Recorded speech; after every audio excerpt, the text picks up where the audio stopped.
got barbecue back there, and you didn't invite me. Hurt my feelings. We are back. Another episode, DT Weekly, Dynasty Theory. What's going on, Dan? Oh, look at that, buddy. Yeah, you're getting ready. Oh, I'm ready. Championship. My boys here, John and Mitch, were kind enough to record before WWE debut on Netflix. Look, my Tiff Stratton autograph there. It's Tiffy time, boys. So I'm all ready tonight, man. I'm ready. We're talking championship dynasty tonight. I got my Ashton Genty championship belt as well. All right, I've got it all. I'm ready. It's a dynasty season. I've never seen somebody that loves I don't even want to say memorabilia, just I don't even know what the word I'm looking for is. Clutter. I don't know. Clutter. Some might see it as clutter. Anyway, Mitch. That's the Mrs. Lamagna's, Mrs. Sorensen, and Mrs. Bauer answer there. Clutter. Yeah. There you go. Mitch, what's up, man? My wife was asking why we're recording so early. I'm like, well, because Dan has to watch wrestling, and I think we're going to start to watch it too because we're all out of TV shows. There's nothing new on. And she's like, we're not watching wrestling. I'm like, I think we might. She's like, we are not watching wrestling. Well, nice try, Mitch. I am just excited. Let's forget about wrestling just for a little bit.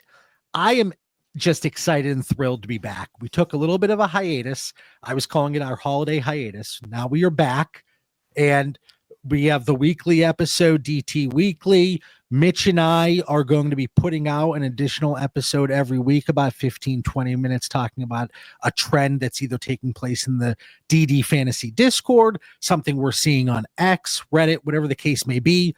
But we're going to be tackling a topic each and every week in addition to our weekly show.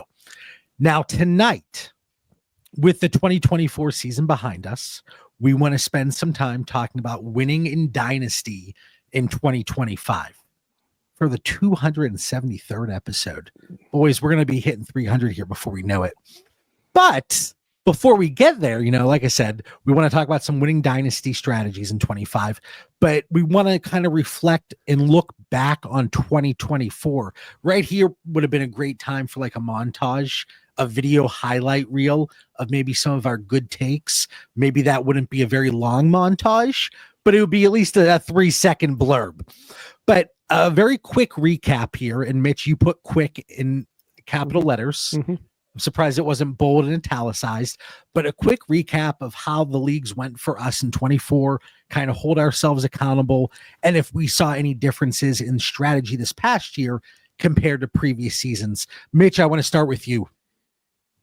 Yeah, I was just going to say I had my most profitable year in Dynasty, but I think the reasoning behind it was, I know, John, you've been really huge on waivers the last 2 years. Like that was your thing, is you want to be really active on them. And I'm not. And I wasn't this year as well. I would pick and choose players that I would pick up, and that was it. But I think what really helped is I play in a lot of leagues with no trade deadlines. And I absolutely hammered the trades during the playoffs on every single team that I had, because I think if you're in the playoffs, as long as you're not like mortgaging your future, I definitely think that's the way that I'm going to go in the future, is just make moves that I need to in order to compete without completely crippling my team. And, going off this year, it worked out really, really, really well. Dan, what's one thing that jumped out to you? And, Mitch saying it's his most profitable year ever. From a not a profit standpoint, but you hit the championship game, the playoffs. You had a fairly high rate this year. I came in blazing, JB. If you spoke to me a couple weeks ago, I was flying high. At 35% of my teams were in championship games, but then I ate a nice big humble pie sandwich and finished second or third place in like everything this year. Like it was just wild, and for a variety of different reasons. I'm very interested in Mitch's take of his being a little more aggressive at with trades. Similarly, I'm in a lot of leagues where I had that opportunity to trade. I made a move or two. It's not that I was not active, but I wasn't as aggressive. I was trying to kind of hedge my bets and get some return on investment while keeping a little more draft capital or not, get aging my rosters. And I think that got me with a lot of second place finishes.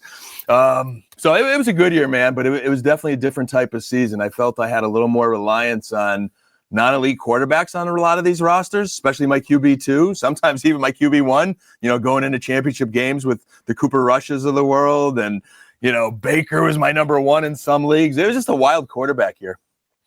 Oh my God, that's going to segue perfectly into the next question. So put a pin in that, because I have some data. I went through some different things in preparation for tonight's episode. For me, it was just under 10% ROI, 110% if you want to do it that way. Mitch and I, we've talked about it. It's like some people like to include their initial investment and but slight profit. There were a good amount of games where I chopped, and if it made sense, if the discrepancy between first and second was fairly significant, I always like to minimize that risk and close that gap between ceiling and floor. But like you, Dan, I struggled in the championship games. I did. You run into situations where, in a lot of my leagues, there's no trade deadlines, but there's a lot that have a trade deadline as well.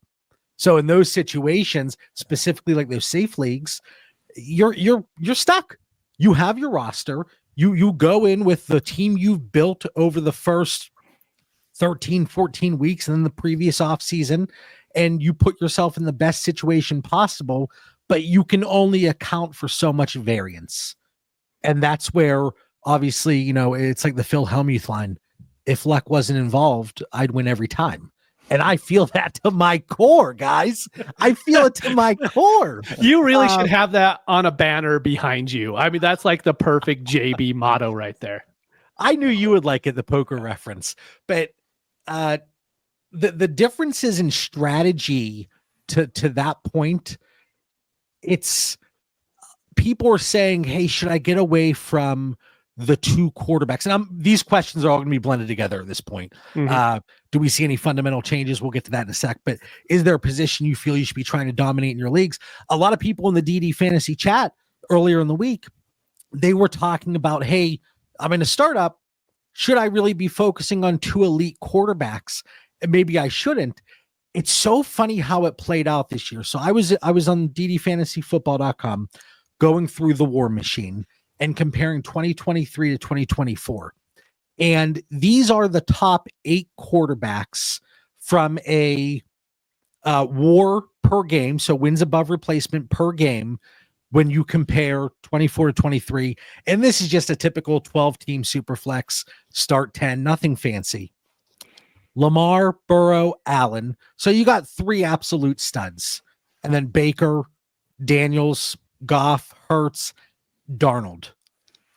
Once you hit Darnold, beyond that, that's kind of where the biggest gap was in war per game between quarterback 8 and 9. Those top 8 quarterbacks, the top 8 at the quarterback position, not even looking at names, all 8 of the top 8 saw an increase from last year in war per game. So again, not specifically those quarterbacks, but just the top 8 this year versus top 8 last year. And then you compare quarterback 9 to 18, they all saw a slight decrease in war per game. And that ties in exactly to what you said, Dan. There are teams that I have that the success I found in championship games, they had Josh Allen, Lamar Jackson, and maybe a Justin Herbert, who really started to come on a little bit more during the end of the season. The teams that struggled, I was super flexing Matthew Stafford. I had a Russell Wilson. Those are teams that I finished in second place in a lot of those situations. So that's one of the big differences in strategy. Well, I want to say the big difference for me is the gap between those top guys and quarterback 8, 9, 10, 11. Still a solid tier there. That gap is widened. So it's not so much you don't want 2 top quarterbacks.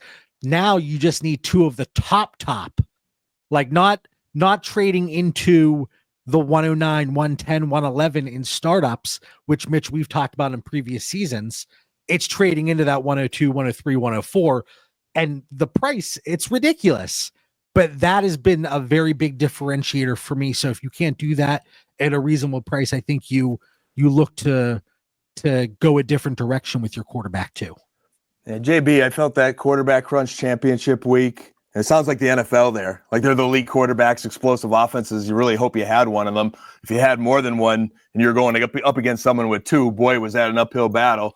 But then I also felt there was the injury bug. It was kind of going into that week, but then I had some rosters that I lost a lot of close championship games, and two things kind of burnt me. One was having some Jerome Ford shares. He gets hurt early in the game. James Conner gets hurt early in the game. So I don't know if there's something there with injuries, because a lot of rosters were short some guys going in where you were really hoping you had a trade deadline, like Mitch said. So maybe you could kind of get out of some of those scenarios. And then it felt a little bit. But there were injuries early in games, so you're still stuck. Yeah. Yeah. And then there were two of them in Conner and Ford. And then it felt like DFS a little bit with that last game being the Lions and the Niners. There were games where I was leading and feeling kind of good about, and like JMO goes off, and like just I wish I had more Lions and Niners on my rosters as well. Hey, Mitch, did the Lions help you? They had to help you just a little bit. Having a lot of Lions was definitely a good thing, but this, like Dan, that immediately leads into the whole 2 quarterback strategy. If people want to do the elite quarterbacks, you have to get the good offenses. We can hype up. Like, I'm not going to hate on anyone for drafting CJ Stroud as a top 5 quarterback last year, because you were betting on him being an outlier. You were betting on him being as good as Joe Burrow. That was your bet. And it didn't work out. And that's fine, but he has the talent to do it. But the problem was we also did that with the Jordan Love. Jordan Love's never done it. He's never proved it. We had like that great 6-week span last week. And this isn't Jordan Love isn't a great quarterback. Is he worth a first-round startup pick? And if you're going to try to go the huge 2 quarterback approach, you have to hit on those elite offenses for that to work. And now as the NFL's kind of moving, we've seen every good elite offense in the NFL can run the ball extremely well. The NFL's a copycat league. So what is every other team going to do? They are going to try to run the ball more. So I think that's going to separate these upper echelon quarterbacks even more from I love Drake May, right? Drake May is not in that class. Brock Purdy is not in that class. I mean, I like these guys, but they're just not worth that first round startup pick. I'm going to trade my picks in order to move up to have 2 first round kind of guys. Another great segue. You talk about running backs outside of the top 2, because, like Barkley and Gibbs, running back 1 and 2 this year from a WAR per game perspective, they were down a little bit compared to running back 1 and 2 last year from a WAR per game. But running back 3 through 10 all saw an uptick by comparison. And you talk about the names, you talk about the guys and the way that rosters were constructed. Derrick Henry, Alvin Kamara, Joe Mixon, Josh Jacobs, not the most expensive guys. Like you had Barkley, Gibbs, Henry, Bijan, Kamara, Mixon, Achane, Jacobs, Kyron, and James Cook. But then right below that, you have Chase Brown, James Conner, Chuba Hubbard, David Montgomery. So where I found success is where I had the 2 higher end quarterbacks, or a lot of Goff, a lot of Baker. So they were higher end this year. Could that change? Absolutely. Because they don't necessarily give you the rushing upside of those other quarterbacks, but then they were teams filled with depth and value with the running back position, because they were players that nobody wanted. They were running backs, which just people completely avoided them in startups. And then you transition to the wide receiver position. Outside of Chris Godwin and Mike Evans, the top 12 in WAR per game this year, Jamar Chase, Jefferson, Higgins, St. Brown, Neighbors, Nico, Puka, Lamb, AJ Brown, Brian Thomas. There's no discounts there. There's no values. So if you built your team around, you played the game of lower value options at wide receiver, I don't know that it necessarily really helped you. And here's something else that's crazy, guys. And again, is it going to continue? The game flips and flops every year, the trends and all the positional advantages. The top 10 running backs based on WAR per game missed 6 fantasy games combined. 6. Wide receivers, top 10 in WAR per game, missed 30. Like Chris Godwin, Puka, Nico, Evans missed time. Like, that's just crazy to think about because you look at the position and you think wide receiver is safer. And I'm sure you guys saw an underdog, best ball, redraft, whatever the case may be. But the value is in the running back position this year. So it's always going to be interesting going year to year.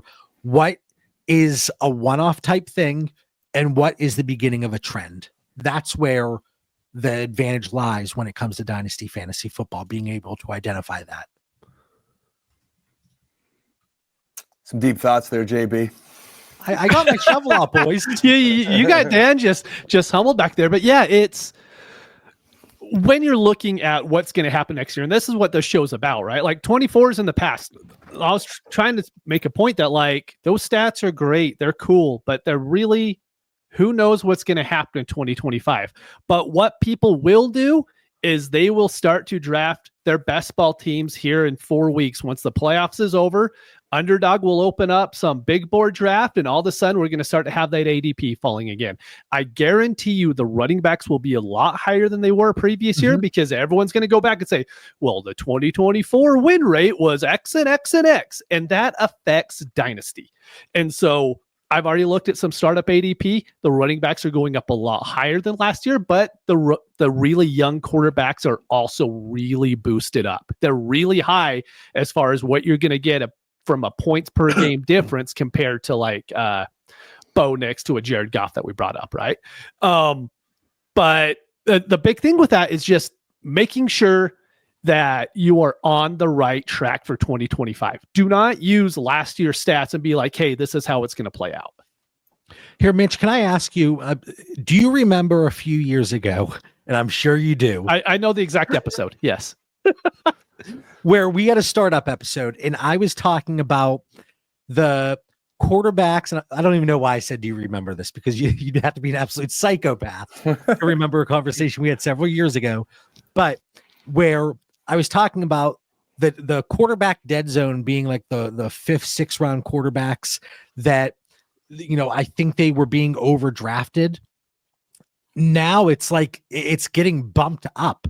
And it's like, do you take that Purdy mid-second of startups, or do you take Goff in the fourth? Yeah. Do you miss out on Purdy so you could draft Gibbs? Or do you look for a Kenneth Walker in the fourth instead? I mean, I know how I'm basing that. Exactly. So is there a position you feel you should be trying to dominate? To give a concise answer, how would you answer that? Let's go Dan first. So is there a position in startups or in existing leagues, maybe you're attacking trade targets, a position you feel you should be trying to acquire and really maybe be overweight on in your leagues? I think for my notes, I look first at, especially in a start 3 wide receiver scenario, I love having that depth. I don't want to be short there. I get frustrated in those leagues where I'm scrambling trying to do that. And I don't know if you're asking specifically, JB, where we're looking at roster construction or like startup drafts, because I think they're kind of two different things. I know how I want to build my rosters. I want to make sure I have that 2 PPR stud tight end. I want to make sure I'm ready for the 3 wide receivers, but I want to have an anchor quarterback and an anchor running back. I don't know if I'm necessarily going heavy on either of those positions, to your point of, Mitch saying, hey, do you get Jamar Gibbs before a Brock Purdy? Heck yeah, because a lot of those championship rosters, I was able to compete with a Cooper Rush or a Joe Flacco because I was so strong at those other positions. I had a Bowers or I had a Gibbs, and I had good depth. And I think a lot of those rosters where I had a starter Rush or a Jerome Ford or those kind of guys is because I had so much depth. And on some of my rosters, you're lucky enough to score because that guy earned playing time. In rosters where I didn't have those diamonds in the rough, I didn't necessarily need them because I was okay. You said something that I kind of locked in on coming into this episode. And if I'm taking part in a startup now, if I'm taking part in a startup later this offseason, it is to have a more even distribution of value across the board. Maybe I get that early quarterback depending where I land. If you're not doing an auction, if you're doing a snake draft, which I typically do.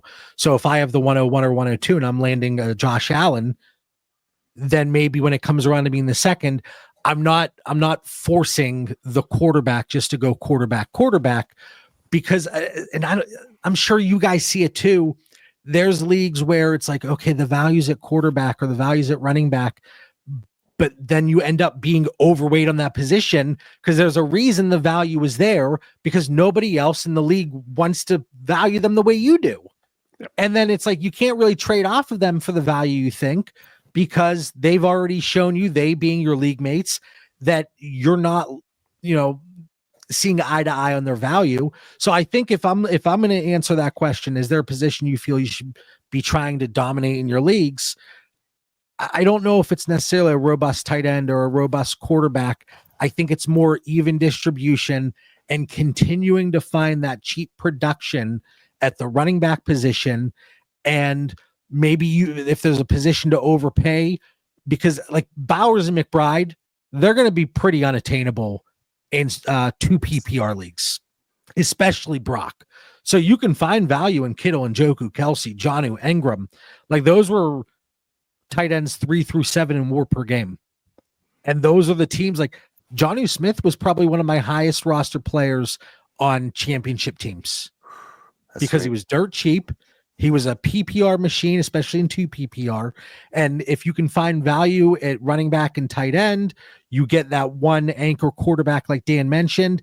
And then if necessary, you can, overspend and get some of those more cornerstone pieces at the wide receiver position. But again, it all comes down to league dynamic and the league submarket. And if it's not there, it's not there, but at least you can try. Yeah, with the quarterbacks, it's hard. So let's say I have a Josh Allen or Lamar Jackson right now. Yes, I will go out and I will try to get another elite one, but I'm not trading my whole team to do it. Like John, you and I had a DM earlier today about a lot of picks and a lot of players to trade up for Josh Allen. And yeah, Josh Allen is the correct answer. But if you're trading half your team to get Josh Allen, you better be pretty damn sure that he's actually going to help you win the championship, because that value is great on your team. John, you and I did a trade for Patrick Mahomes early in the season, right? Correction. I did the trade. Mitch resented me. Right. But I mean, we had to trade a lot of our depth in order for that to happen. We didn't end up competing in that league. And a big reason is because we gave up a lot of depth. I mean, we probably wouldn't have competed anyways. Probably would have been playoffs, but that's what happens. And so as far as anyone looking, if you're looking in a startup, if you have one of the first 3 picks, yeah, choose your elite quarterback, see if you could trade up and get another one. But if you can't, go just like John said, get your elite guy, build the rest of your roster, and then fill in. Like I wouldn't go down to Russ, but like with a Russ level quarterback in round 6 or 7 and go from there. Yeah, you look at the names, and I don't want to keep bringing up the WAR per game, but quarterbacks 9 through 18-ish, it was Mahomes, Nix, Purdy, Herbert, Kyler, Love, Russ, Caleb, Carr, Rodgers, Geno. And obviously points came throughout different points of the season. So, Herbert, he started to come on. Mahomes, he started to come back on. But over the course of the season, on a per game basis, they weren't giving you anything over the other quarterbacks. And I think like the Josh Allen trade that Mitch mentioned, from a roster construction standpoint, if I'm sitting there with Lamar and Goff and I can make that move to package up so much value and pieces to get a Josh Allen, I don't know if I want to build my team with Goff as my quarterback 3. I want a cheaper quarterback 3, and I certainly don't need it to make the move for Allen if that's the way I'm built. Now, if it's Lamar, Russ, and Carr, now I think it's a different story. Yep. Dan, the wheels are turning. It is, man. Like I'm just thinking right now, like the NFL, like quarterback has got to be the hardest job in the world. And like there are like you go through that 9 on that you were talking about, JB, and some of those names, man, it was painful to watch them at some points this year. Like Geno Smith, for an example. Like It was a pretty good fantasy year for Geno Smith in Seattle, but there are times, man, he is painful to watch. Like if it isn't for like JSN just getting wide open, he struggles. But Seattle has no better options for a couple of years here. And I'd be content with Geno next year, but I'd be a little nervous as well. And we are going to have a lot to cover over the course of this dynasty offseason of the quarterback position. And we'll see who gets what offensive minded coaches and who signs what quarterbacks. But there's a lot of questions on a lot of guys in my rankings right now. Yeah, and if you're worried and concerned about where you're going to spend your draft picks, Mitch just took part in a Superflex mock draft on the DD Fantasy YouTube channel. I'm sure if you're watching this, you've already watched it. You've already watched the episode with Scott, Ray, and Shane as well. But that's going to be something, and I'm going to be jumping on this Wednesday, to make sure everybody is prepared when it comes rookie time. Follow my lead. That's all I'm saying. Oh boy! All right. Do you want to get into any fundamental changes in how the NFL offenses are going to change? I think it's going to be much to be the same, because I just don't think there's going to be a huge defensive shift that's going to cause the offenses to do something, because I think it takes a little while for the defenses to get the players in order for those. Like the two deep thing's going to be around for a couple of years until defensive coordinators can get bigger linebackers in there that can stop the run. It's a cycle. We know how the NFL works. I mean, there will be a time in 3 years to where the NFL passing offenses just absolutely blow up, and it could be in 2 years. I just don't think it's going to be in 1 year, because I think that two deep shell's just going to be here to stay for a little while. Coach Dan, what are your thoughts on that question? And I think Mitch was like reading my notes or was spying earlier when he said it was a copycat league, because my notes start, Mitch, with this question: a copycat league where everyone is trying to find their quarterback. I think, I'm really getting tired, JP, of like blowing smoke to Mitch every week about the Detroit Lions. But you talk about a copycat league, and you look at the formula like Dan Campbell had over 3 years. This is year 3 for him, right, Mitch? Am I right? Accurate. Year 4. So in 4 years, he built this incredible O-line, 2 running back system, incredible passing game, but it's built on efficiency. Like Jared Goff, we know what we thought about Jared Goff years ago, and boy, you just put a good quarterback in a good system, and man, there's some great fantasy production there. So I'm looking to see how teams build, man. Can you build a little bit of that Detroit Lions model of offense that Ben Johnson has there? And hopefully, Mitch, for you, man, they could keep him for 1 more year at least. We'll see. Well, I remember it was a common thought, and I expressed this thought as well whenever that Stafford and Goff trade took place. I was one of the folks saying, I bet you Goff was included just to get the contract and make sure the deal gets done. And then they use him and they dump him. And here we are. 4 years later, 3 years later. How things change, man. Goff over Stafford right now. Holy moly, isn't that the truth? All right, some of these trade questions here. Let's start at the running back position. Kind of looking at veterans, a lot of these incorporating the rookie draft picks here in 25, some package deals. But Mitch, let's start with you, 12-team Superflex. Chase Brown or 111 and 211. Yes, so this is fun. The reason why I wanted to put some trades on here, so just so people kind of get an idea on the ranges. So like everyone's watching our mock draft videos out there now, putting names to these different draft pick slots. But now it's going to be like, how much do you love Chase Brown? I love Chase Brown, but that 111's probably going to end up being, I could easily see it, Caleb Johnson or Hampton end up dropping down somewhere close to that. So you're in that range. So you're telling me you want that running back 3, running back 4 this year, or do you want Chase Brown to where someone that you've seen perform and is in a very elite offense? And in my opinion, I know the Bengals don't like to run that much, and it's just never a huge priority for them. I still want Chase Brown. I think a lot of people might say that's a little bit crazy, seeing it off the 1 year. I want that veteran right now. Well, and here's the thing, too, before I turn it over to Dan to answer that. When you look at a veteran for a pick type situation, and we say veteran, only a few years in the league, but you look at it and it's like there is that risk associated with the player as we sit here, especially running back, as we sit here in January leading up to free agency, the NFL draft. Now we could make educated guesses and say, well, we don't think the Bengals are going to invest in a running back, see what they do with the wide receiver position, because we have the question marks with T. Higgins. Is he going to be back? What's going to happen with Jamar Chase? Well, how much money is Jamar Chase going to get? That's the better question. And then just so many holes on defense to fill. But the pick comes with that flexibility. It comes with that comfort. It comes with the thought of the boost in value. if Chase Brown, like if he didn't start so low from a value perspective and put up the season he did, like let's say he was a Trey Benson type value coming into the season, I think we'd be talking about him at the Kyron Williams, James Cook level from a value perspective.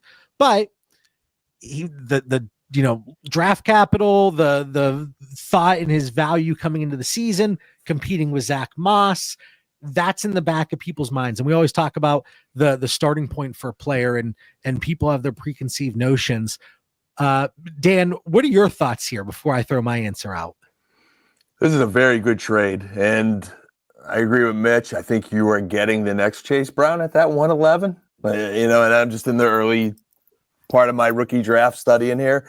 So I'm going to take that trade based on what my roster needs. If I want to solidify running back for next season, I'm going to take Chase Brown. I love Chase Brown this year. I enjoyed watching him. I think he's for real. I don't think Cincinnati is going to draft a running back. I know they're not going to draft a running back that's going to replace him. They need O-line help so bad. They need defensive help. It would be just foolish of them to draft any kind of high running back. So I'm in on Chase Brown. But if I'm a rebuilding roster, I like getting 2 picks in that late second. And I do think you're going to draft the future Chase Brown in 111. But it might not produce for you right away like a Chase Brown will. So if I'm contending, I don't want to give away all those points at that running back position and have to wait it out. So roster dependent for me, JB. I'm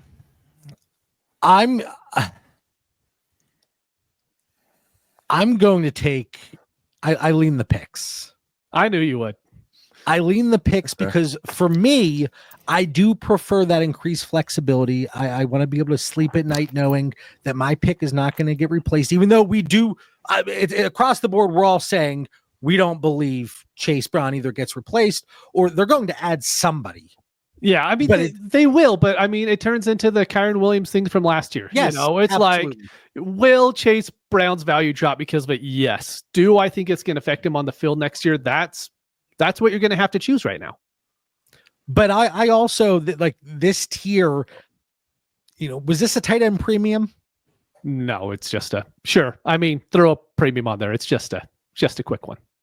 All right. Well, nothing's quick with this team. I realize this. Like there's. I'm gonna give me the cop out answer too. I hate it. I'm gonna give the Dan answer. Roster dependent. If I have listen, I have Chase Brown tier with the 108 to 112. That's where I am in 12 team Superflex, 2 PPR for tight ends, and now you're giving me the 211, which very well could be a Dylan Sampson. You made a comment about where I have Dylan Sampson.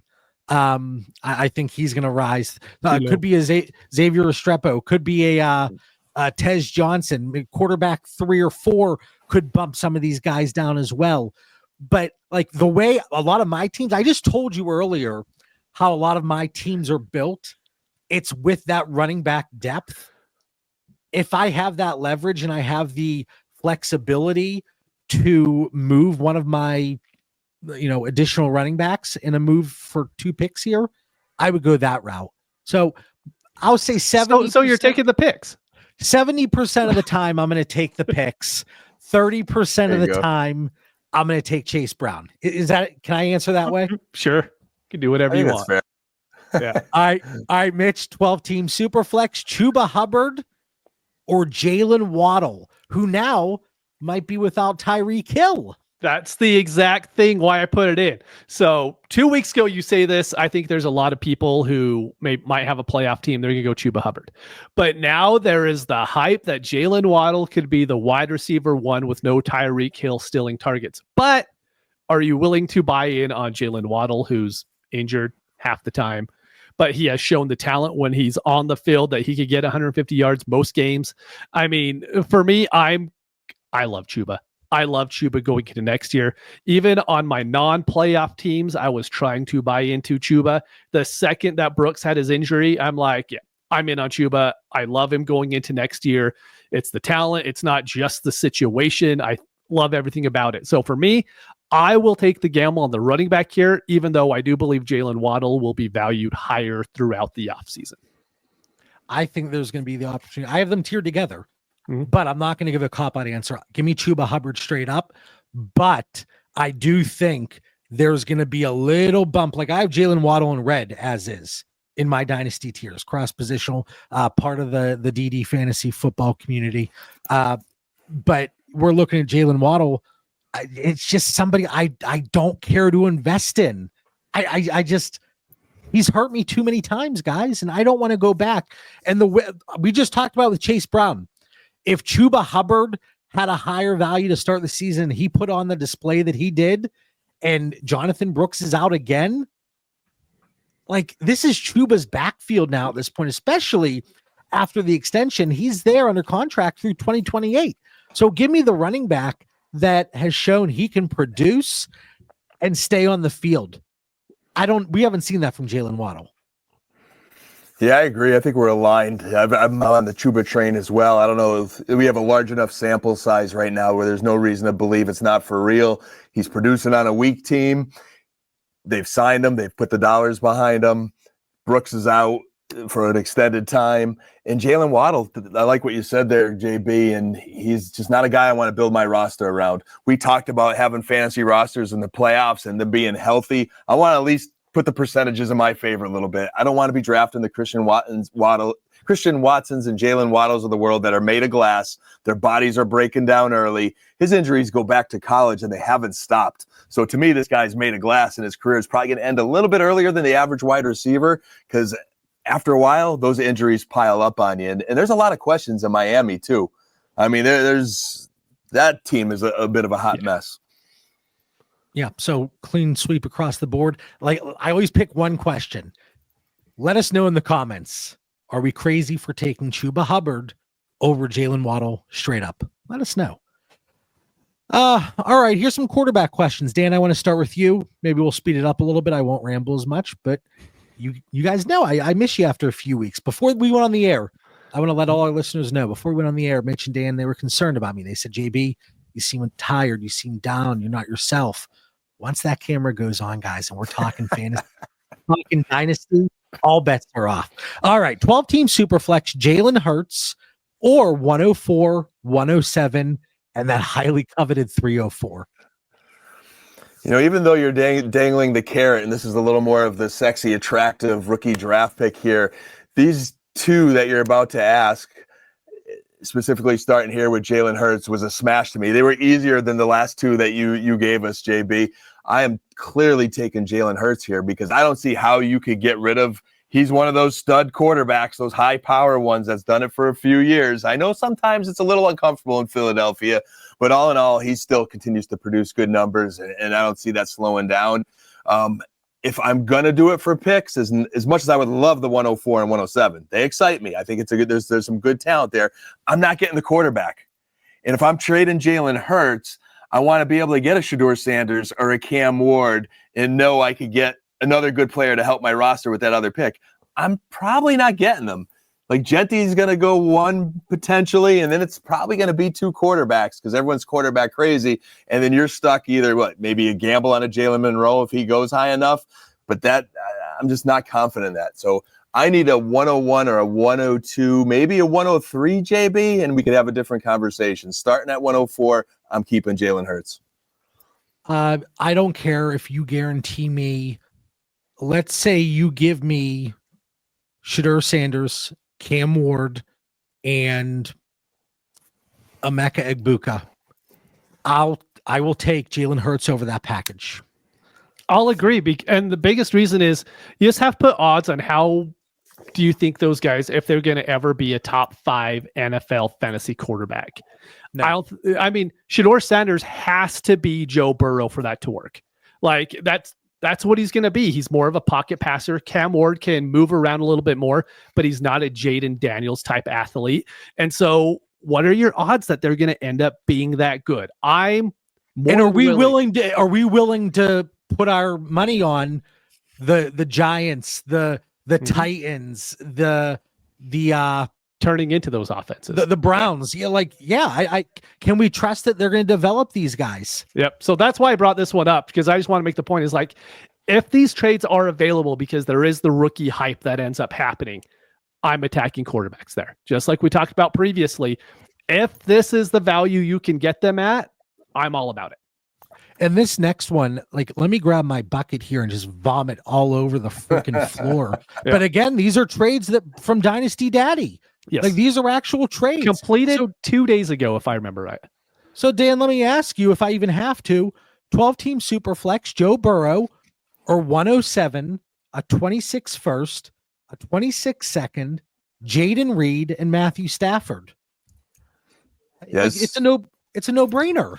Smash Joe Burrow. And I do want to backtrack a little bit on the Hurts one there too. Like, I don't disagree with you, JB. Like, so you're giving your kind of take there early here on what you feel about this year's quarterback class. So to me, that's a whole separate conversation. Right. But I agree with you from that point. I mean, I did pick Hurts anyway, but if you do, maybe you're a Titans fan or you love Shador in Colorado, like Dynasty is fun for you, and then you can use another pick to get a Tyler Warren or something. Again, I think there's a path there where at least I kind of understand it, if you were to hit on that quarterback, but you don't even get the chance at a quarterback, whether you believe in him or don't, in that trade that happened. So it makes Hurts a smash completely. And then in this one, I don't know how you're going to survive getting rid of Joe Burrow. Anybody in those top two tiers for me, like, it's just too much risk to tear down for picks or whatever this trade was. I just can't get behind it. All right, Mitch, wide receiver questions coming at you. Do you like these ones? Superflex. They're interesting. Marvin Harrison and 208 or Ladd McConkey. I saw a poll somebody posted on X, and it was Marvin Harrison or Ladd McConkey. I want to say Harrison 160-40, but again, like, what if Ladd McConkey came in with Roma Dunze's preseason value? Yep. And like, what if Roma Dunze put up the season Ladd McConkey did? Mm-hmm. I guarantee you this would be unanimous Roma Dunze. Look, people can be pissed in the comments all they want. I'm taking Ladd McConkey. So far, he's proven to be the better NFL quarterback, and he isn't tied to Kyler Murray. And that's a big thing for me. Kyler flat out has come out and said that, like, hey, if I'm not told to throw him the ball, I'm not going out of my way to throw him the ball. I don't believe for 1 second Justin Herbert's like, well, you know what? If I'm not told to throw to Ladd McConkey, I'm not going to do it. Like, I just have a lot more faith in what the Chargers are building than I do with the Cardinals, just flat out. And so if that means I have to take a little bit of the dynasty value hit, but I get a wide receiver who I think is going to perform better every single week with a better quarterback, that's where I'm going. I can support the explanation, and like I get it. Yeah, I like his logic, JB. I'll take Marvin still. Plus a 208, JB, right? Plus a 208. I mean, I'm definitely 1,000%. And Mitch, you and I are often aligned on that. Like direction of the team and the quarterback they're tied to. That makes Ladd McConkey a lot sexier, believe me. But man, like, even at that, Marvin's so talented. He still put together a good year. Those two are already talking about spending the whole offseason together, Kyler and Marv. I still think Kyler's, you're only going to get so much out of Kyler Murray. I've never been a believer. I thought they made some strides this year, Arizona, but there's just too much talent in Marvin. And not that Ladd's not full of talent, but he's still a slot receiver. I still have a little bit of durability concerns, less than I did going into the season. He's a tough kid. I think he'll get stronger next year, but I can't turn down Marv. Plus a 208. What Dan just said about Ladd McConkey is one of the reasons I'm going to be overweight on Luther Burden, because he's just a slot receiver. And I think that is going to be a sentiment. I don't want to drop too much rookie knowledge on everybody's face right now, but like Luther Burden, Emeka Egbuka, and who is the third guy I was looking at? Xavier Restrepo. Those are three guys that primarily run out of the slot. But and we're not here to slot shame. We know Mitch loves his slots. I'm a big slot guy. I mean, going back to Jamison Crowder, Cole Beasley, Mitch is all about it. Mitch's guys keep like getting reborn from the dead too. Like all of a sudden I turn on TV one week and Jameson Crowder's Dude, playing. that was Like, so funny. holy cow, Mitch. The first Dynasty article I wrote for Cleat Geeks was about Jameson Crowder. So he has a place in my heart. All right, not to spend too much time on Jameson Crowder. Mitch, 12-team Superflex, Brandon Ayuk, and the 104 or Brian Thomas. So I love the players you're getting at the 104. Brian Thomas Jr. is a top 7, 8 NFL wide receiver, and he's producing that well fantasy-wise. And like I think the Jaguars are going to end up going with an offensive-minded head coach that's a little bit better than what they had in Doug Peterson. I'm all about Brian Thomas Jr., and I think this is probably the cheapest you could actually see him getting moved in drafts. I mean, the 104 and Brandon Ayuk, yeah, whatever. Mid-season, I almost made a trade in a league. I was trying to build out my roster and get some additional firepower, and I almost moved Brian Thomas for Jalen Waddle and Aaron Jones. Woo. I still have Brian Thomas on the roster. See, that's why I laughed though, because at the time I was like, this is like week 4 or 5, let's say, and I was like, okay, it gives me an extra piece. I can really round out my starting lineup. One of those trades, and to be honest with you, I sent the trade, he rejected, and then he reaches out and says, if you still want to do it, and I said, I've changed my mind. Okay, I'm good. But the offer was literally on the table and it was rejected. So thank goodness. I'm Brian Thomas there too. I am Brian Thomas. I highlighted him, but there is a little roster dependency in there for me. If I'm a team that just really needs to get some assets, 104 is very nice. And even though I'm not really in on Ayuk anymore, he's going to come back at some point. We talked about him in a past episode. He's going to be an asset in some way, shape, or form, even if you want to trade him once he starts getting healthy and playing. So I have no issue with 104 and Ayuk. But we're talking about low-end wide receiver 2, high-end wide receiver 3. And we even talked about it, 2023 being that outlier season, Dan. You agree with me back then. Dude, but Ayuk, when he comes back healthy, if they don't re-sign Debo, I mean, I know they got Pearsall who's stepping up a little bit. I mean, Ayuk could still be their stud in Jawan Jennings. They've got a lot of money invested in Brandon Ayuk for him to produce. So I wouldn't be – I don't know if I'm that low on him, JB.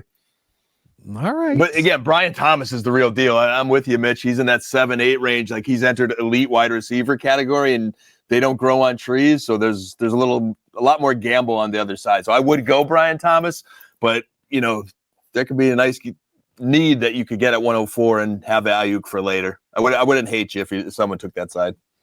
All right, let us know in the comments which side of the trade you're taking. 12-team Superflex, Brandon Ayuk and 104, or the correct answer with me and Mitch, Brian Thomas. All right, tight end question. There, man, throw me under the bus tonight. Wow. I'm backing up that bus and I'm going forward again. All right, tight end question to Dan. 12-team Superflex, let's say 1.5 PPR for tight ends. Sam Laporta or 109 and 207. Man, this lost a little lust from last year. I'm still high on Laporta, but not as high as I obviously was. His last 6 games have been They're wonderful. Coming back. Yep. There's been a resurgence there. Thank God. We're going to have these startups. You're not going to get Browers or McBride because someone else is going to be fortunate enough to get them before you. And then I'm going to be really wanting Sam Laporta. So for that reason and not getting stuck with the Tucker Crafts and Kate Ottens of the world, nothing against them, but I'll take Laporta here. Again, 109 is a good pick. I think you're going to get someone good there. Maybe even a tight end. It could be Jalen Warren. It could be Loveland. There's a lot of options. Fannin. That's the Tyler Warren. Right? I think Warren. I don't think Warren will slide. He could maybe, but yeah. I mean, it depends on the what the league dynamic is when it comes to tight end. But you said you're avoiding, like, you don't want to roll with the Kate Ottens of the world. When you look at the top 7 tight ends this year, it's crazy because it's young stud in Bowers and McBride, and then it's old guys. Yeah. George Kittle. Like when you look at the WAR per game, it was Kittle and Njoku, Kelsey, Jonnu, Ingram. It's avoiding that middle group, because once they're starting to produce and they get older, like Kittle was not that expensive. No. Kelsey, certainly you could get discounts on if the team was out that was trying to shop them, if they were out of the playoffs. So it's like avoid that middle ground if there are question marks. So I'm taking Laporta. Mitch? Same. Yeah, it's just like you said, it's position scarcity. There's probably 4 to 5 tight ends that I want to walk into the 25 season with, not include the rookies coming in. Laporta's top 3, top 4, however you want to rake them there. I'm more than happy to give up a late first in order just to solidify that position. Would you give up, let's say it's 2 PPR for tight ends, would you give up Kincaid in 112, Mitch? Oh, in a heartbeat. Kincaid is a player that I don't care to have on any of my rosters moving into next year. Yep. Yeah, I know, Dan. I know. Sorry, Dan. Yeah. That's a Utah guy. I mean, I should love him. It's just so bizarre there because he is good. It's just the usage. The usage is, I don't see a path for it right now. But all right, so we ran through a few trades, looking at each position, looking at, Mitch, in your words, if you don't love this class, where are you looking to get off of them? And I think these are reasonable price points and real trades that have taken place. So if you know somebody in your league is rookie hungry and they lack depth, they're looking to tear down from a player, and you have picks and youth at your disposal, and you're able to get a Burrow, a Hurts, a Mahomes, I'm exploring those opportunities. But again, it comes down to the roster construction, and that ties into the winning dynasty in 2025, which really was the premise of the show, obviously, and what we spent much of the time talking about. Mitch, new year, new order. Final thoughts for the 273rd time. What do you got, Mitch? Don't just join the community, just like it says right below us. Join the community at ddfantasyfootball.com. Make sure you sub so you could get into the Discord, because the Discord is going to have startups going nonstop. Everyone is always afraid, like, hey, where do I find these startups to where I could trust them? Go in our Discord. They are going to be starting all the time. We've already seen some startup already. And I mean, we're not even to the playoffs of the NFL yet. So join up, hit the Trinity tool, use the War tool. And there's other stuff being built behind the scenes that is going to be fantastic. So just sign up and come join the community. You're going to love it. I guarantee it. And my cross-positional tiers. Don't forget that, Mitch. And then I'm going through a lot of rookie data, and I know Ray has posted a lot of rookie information as well. But ddfantasyfootball.com, use the link below. You get 50% off your first month, and use code Theory. All right. Dan, final thoughts. What do you got before you jump off here for your Netflix premiere of Monday Night Raw? we're ready, baby. Cena comeback tour. It's coming. It's coming tonight, boys. I am pumped, but I was equally pumped to talk Dynasty strategy tonight, man. Fun start to our off season. I look forward to talking a lot more strategy, rookies, et cetera, as we go in. But I guess my final thought would be, it's a little bit of a hot topic here as we close out leagues, is as you look ahead to next year, pick your leagues really strategically. There is a lot of, and I know Mitch is seeing this as a commish, leagues hopping to sleeper, conflicted. Do I stay in MFL or do I go to sleeper? And some pretty good leagues are kind of falling by the wayside, which is a little bit sad. So I know we got safe leagues, but if you're not in a safe league, a lot of the leagues we're in are ran by, some dynasty lovers and passionate people, but they're getting split by this format. And I'm not going to get into what's better and all that, but in the spirit of just loving dynasty and wanting to keep leagues together for a long time and strong, really be aware of your budget, what kind of league suits you well, the format, and really make a mindful decision of what you're getting into before you do. So hopefully that league goes strong for a long time. There we go. Dan coming in off the top rope, if you will, talking sense into everybody. Make sure you drop a like on the video. You're subscribed to the channel already. Go back, check out some of the content, check out the 2 rookie mock drafts that have been posted in the last, 4 days, 5 days. And we have more to come here at DD Fantasy Football. For Mitch Sorensen, Dan Lamagna, I'm John Bauer. We'll catch everybody next week. Peace.